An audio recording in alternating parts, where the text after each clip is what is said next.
युवक उस पर सवार होकर आगे की यात्रा पर निकल पड़ा। थोड़ी ही देर में एक कौवा उड़ता हुआ आया। पिशाच ने उसे अपनी एक आंख दे दी और कौवा उसे लेकर उड़ गया। तभी अचानक झील का पानी चीरती हुई एक विशालकाय अंधकरणी ऊपर निकली। उसने जोर से कहा, ठहरो, मुझे खून दो, तभी तुम आगे बढ़ सकते हो। युवक का चेहरा भय से पीला पड़ गया, लेकिन निशाचर ने बिना हिचकिचाए अपनी कटार निकाली और अपनी हथेली चीरकर कुछ बूंदे खून की उस रहस्यमयी झील में टपका दी। देखते ही देखते पानी लाल रक्त में बदल गया। अंधकरणी ने वह रक्त पिया और संतुष्ट होकर फिर झील में समा गई। इसके बाद निशाचर युवक को एक ऐसे दरिया में ले आया जहां पानी में विचित्र जीव तैर रहे थे। कुछ मछलियां कौं की तरह काली और भयानक थीं, कुछ चमगादड़ के जैसी डरावनी थीं और कुछ विशाल कछुए ऐसे थे कि जिन्हें देखकर ही रोंगटे खड़े हो जाएं। युवक इन अजीब जीवों को पार करते हुए आगे बढ़ता गया। एक दिन और एक रात की यात्रा के बाद निशाचर उसे छाया मालिनियों के घाट पर छोड़कर अदृश्य हो गया। वहां से कुछ दूर चलने पर एक आती हुई बुढ़िया दिखी जो एक छोटे बिल्ली के बच्चे को लिए हुए थी। उसने कहा, बेटा तुम कौन हो? युवक ने उसे प्रणाम करते हुए कहा, माई, मैं एक मुसाफिर हूँ और मुझे यहाँ की रानी से मिलना है। बुढ़िया बोली, बेटा मैं तुम्हारी जरूर मदद करूंगी, बल्कि मैं तुम्हें रानी तक ले जाऊंगी, पर जरा इस बिल्ली के बच्चे को थोड़ी देर संभाल लो, मैं नीचे के झरने से पानी पीकर आती हूँ। युवक ने उस नन्हे बिलाव शावक को करुणा सहित उठाया और उसे अपनी हथेलियों में थाम कर स्नेह से सहलाने लगा। तभी अचानक बारिश होने लगी। जैसे ही बारिश की पहली बूंद उस बिल्ली के बच्चे पर पड़ी, मानो कोई श्राप जाग गई हो। उसकी त्वचा पर काले धुएं की पतली सी परत उठी। कुछ ही क्षणों में उसका चेहरा विकृत होने लगा, आंखें लाल, दांत बाहर निकल आए और उसकी आवाज राक्षसी गुर्राहट में बदल गई। युवक यह देखकर हैरान रह गया। राक्षसी बिल्ली ने उस पर हमला कर दिया। युवक ने साहस करके उससे लड़ाई की, पर जब लगा कि वह हार जाएगा तो वह जान बचाकर भागने लगा। राक्षसी बिल्ली उसका पीछा करने लगी। तभी अचानक आसमान को चीरती हुई एक तीर आई, जैसे किसी देवता ने वरदान दिया हो, और वह तीर सीधे उस राक्षसी बिल्ली को जाकर लगा। तीर लगते ही वह घायल होकर जमीन पर गिर पड़ी। अभी जमीन पर गिरी और कुछ ही पलों में निश्चल हो गई। युवक ने घबराकर ऊपर देखा। वहां एक स्त्री खड़ी थी, ऊंचा कद, तेजस्वी मुख और आंखों में शिकारी जैसी पैनी दृष्टि। युवक ने हाथ जोड़कर कहा, देवी, आपने मेरी प्राण रक्षा की, मैं आपका ऋणी हूँ। आप कौन हैं? स्त्री ने उत्तर दिया, मैं इस राज्य की वंशाया रक्षिका हूँ। आज तुम्हारा भाग्य बलवान था जो तुम मृत्यु के मुख से बच निकले। जिसे तुम साधारण वृद्धा समझ रहे थे, वह एक डायन है। बुढ़ापे में वह स्वयं शिकार नहीं कर पाती, इसलिए राहगीरों को अपने जाल में फंसाकर उन्हें खा जाती है। इतना कहते ही उसने अपने कान से सांप के आकार का कुंडल निकाला और जमीन पर फेंक दिया। क्षण भर में वह कुंडल फुफकारता हुआ एक विशाल नाग बन गया। नाग ने फुर्ती से झपट्टा मारा और झाड़ियों में छिपी डायन को कस लिया। डायन की चीखें पूरे जंगल में गूंज उठीं। वंशाया रक्षिका ने मंत्रोच्चार किया और उस डायन को एक मंत्रबद्ध शीशी में बंद कर लिया। कुछ क्षण बाद युवक बोला, मैं कई दिनों की कठिन यात्रा करके यहाँ पहुंचा हूँ, आपकी महारानी से भेंट करना चाहता हूँ। स्त्री ने गहरी दृष्टि से उसे देखा और बोली, यदि तुम्हारा उद्देश्य सच्चा है तो मैं स्वयं तुम्हें महारानी के पास ले चलूंगी। उसने जोर से ताली बजाई। अगले ही पल आकाश गर्जना से कांप उठा। बादलों को चीरता हुआ एक विशालकाय ड्रैगन नीचे उतरा। दोनों उसकी पीठ पर सवार हुए और राजधानी की दिशा में उड़ चले। राजधानी पहुंचकर युवक को महारानी के सामने लाया गया। महारानी ने गंभीर स्वर में पूछा, तुम कौन हो और मेरे राज्य में किस उद्देश्य से आए हो? युवक ने वह रहस्यमयी सिक्का निकाला और कहा, यह मुझे दूसरी लोक की रानी विशारिणी ने दिया था। उन्होंने कहा था इसे आपको सौंप दूं तो आप मेरी सहायता करेंगी। मैं राक्षस वरुणाग को मारने निकला हूँ।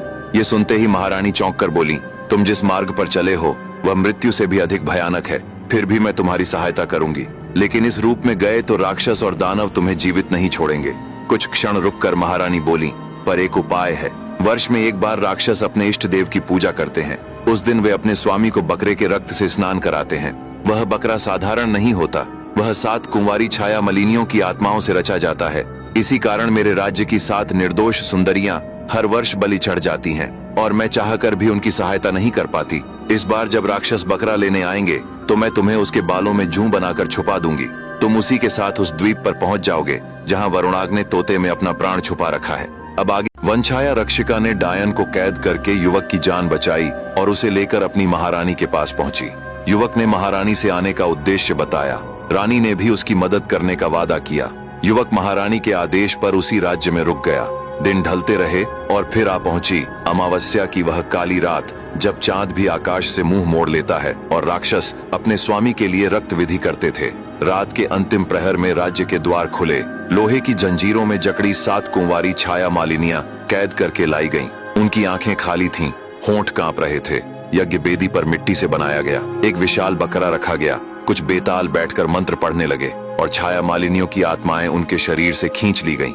वे आत्माएं काले धुएं की तरह उठीं और एक एक कर उस मिट्टी के बकरे में भर गईं।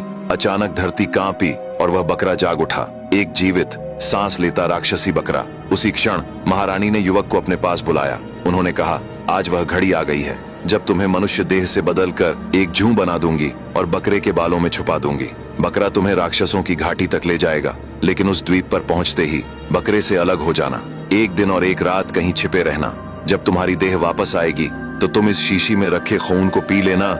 इससे तुम एक पिशाच बन जाओगे, क्योंकि मनुष्य देह में आगे बढ़े तो तुम किसी राक्षस के हाथ मारे जाओगे। इसलिए पिशाच रूप में वहां से 2.5 दिन की यात्रा करके पूर्व दिशा में जाना। वहां तुम्हें मिलेगा कपालिनियों का देश। उस देश की रानी से कहना कि तुम मेरे भेजे हुए हो। उसका और राक्षस वरुणाग का पुराना बैर है। उसे पता है कि वह तोता कहाँ छुपाया गया है। वही तुम्हें असली राह दिखाएगी। इतना कहकर महारानी उठी। मंत्रों की गूंज गहरी हुई। युवक की देह सिकुड़ने लगी। क्षण भर में वह एक जूं बन गया। उसे राक्षसी बकरे के घने बालों में छुपा दिया गया। कुछ ही देर में बकरे को लेकर रानी सैनिकों के साथ काले समंदर की घाटी पर आई। उधर से कई विशालकाय राक्षस आते हुए दिखे। तट पर पहुंचते ही रानी ने उनका स्वागत किया और बकरा उन्हें सौंप दिया। उनका सरदार बकरे को उठाकर पीठ पर रखा।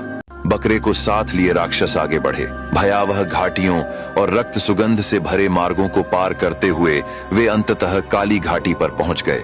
यही वह अभिशप्त स्थल था जहां राक्षसों का सरदार अपने इष्ट देव को बलि चढ़ाता था। उसने विशालकाय बकरे को अंधे पुजारी के हवाले कर दिया। पुजारी की आंखों पर काली पट्टी बंधी थी और उसके होठों से प्राचीन विकृत मंत्र फूट रहे थे। जैसे ही विधि आरंभ हुई, धरती कांप उठी। हवा में खून और धुएं की तीखी गंध फैल गई। उसी बकरे के घने सख्त बालों में युवक जूं बनकर छिपा हुआ था। उसकी सांसें बेकाबू हो चली थीं और दिल की धड़कनें ऐसी गूंज रही थीं मानो राक्षस उन्हें सुन लेंगे। पर अवसर मिलते ही वह फुर्ती से बकरे से निकलकर अंधेरे शिलाखंडों के पीछे जा छिपा। एक दिन एक रात बिना हिले वहीं पड़ा रहा। दूसरी रात के अंतिम पहर उसकी देह पुनः मानव रूप में लौटी और तभी उसे रानी के शब्द याद आए। कांपते हाथों से उसने वह लाल लहू निकाला और पी लिया। जैसे ही रक्त उसके गले से उतरा, उसका शरीर बदलने लगा। नसों में ज्वाला दौड़ पड़ी। आंखें अंधकार में चमक उठीं। अब वह पिशाच बन चुका था। बिना एक क्षण गंवाए वह पूर्व दिशा की ओर निकल पड़ा। 2.5 दिन की कठिन यात्रा के बाद वह पहुंचा कपालिनियों के देश में। धुंध से ढके द्वार पर 2 निशाचरी पहरेदार खड़ी थीं। युवक ने विनम्रता से अपने आने का उद्देश्य बताया। उसे तुरंत महारानी के सामने प्रस्तुत किया गया। महारानी ने उसकी आंखों में झांका और गंभीर स्वर में कहा, तुम्हारा मार्ग रक्त से भरा है, फिर भी तुम रुके नहीं। युवक ने छाया मालिनियों की रानी का संदेश सुनाया और बताया कि वह राक्षस वरुणाग का वध करना चाहता है। महारानी कुछ पल मौन रहीं, फिर बोली, उसके प्राण उसके शरीर में नहीं बल्कि एक तोते में कैद हैं। राक्षस ने अपने ही शरीर से एक स्त्री की रचना की है। हर दिन वह उसका वध करता है। उसी क्षण उसकी शक्ति क्षीण होती है और वह मायावी कारागार में फंस जाता है। बस वही क्षण तुम्हारा अवसर होगा। इतना कहकर महारानी ने मंत्र पढ़े। काली आत्माओं से बना एक भयावह ड्रैगन प्रकट हुआ।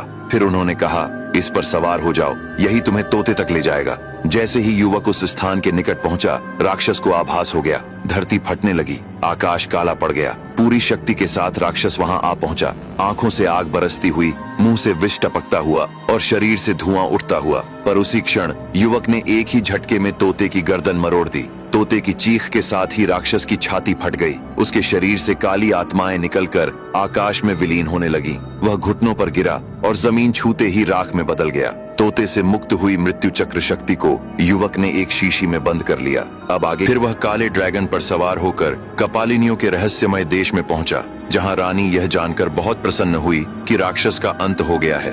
रानी ने अपने जादुई बल से उसे फिर से मनुष्य देह में वापस कर दिया। साथ ही उसे एक प्राचीन पत्र दिया जिसमें एक नाव कैद थी। उन्होंने कहा, इस नाव को उत्तरी समंदर में छोड़ देना। पानी में आते ही यह एक बड़ी नाव में बदल जाएगी। इस पर सवार हो जाना, यह तुम्हें छाया मलिनियों के देश तक ले जाएगी। युवक उस नाव में सवार होकर छाया मलिनियों के देश पहुंचा। रानी उसके वापस आने पर बहुत खुश हुई। वह वहां कुछ दिनों तक रहा। इसके बाद रानी ने उसे सम्मान के साथ विदा किया युवक चलता हुआ शापित झील पहुंचा। कुछ ही देर में एक निशाचर नाव लेकर आया और उसे पार कराया। फिर वह विषारिणियों के देश पहुंचा और रानी को तोते से निकली मृत्यु चक्र शक्ति सौंप दी। रानी उसे पाकर बहुत खुश हुई और उससे कुछ इनाम मांगने को कहा। युवक ने कहा, मैं इस राह पर सिर्फ एक लाल हीरा लेने निकला था, मेरी पत्नी मेरा इंतजार कर रही होगी। रानी उससे इतनी प्रसन्न हुई कि उन्होंने उसे बहुत सारा धन दे दिया। युवक वहां से खुश होकर आगे बढ़ा। रास्ते में उसे वही भेड़िया मिला जिसने उसकी जान बचाई थी। युवक ने उसे धन्यवाद दिया और आगे बढ़ गया। आखिरकार वह उस राज्य में पहुंचा जहां उसकी पत्नी थी। युवक ने राजा को कुछ लाल हीरे सौंपे और फिर अपनी पत्नी को साथ लेकर वहां से चला गया। दोनों ने एक शांत जगह चुनी। वहीं युवक ने एक छोटा सा नगर बसाया, एक सुंदर महल बनवाया और अपनी पत्नी के साथ सुकून भरा जीवन जीने लगा। तो दोस्तों, कैसी लगी आपको यह कहानी? ऐसी ही और कहानियां सुनने के लिए मेरे साथ जुड़े रहिए।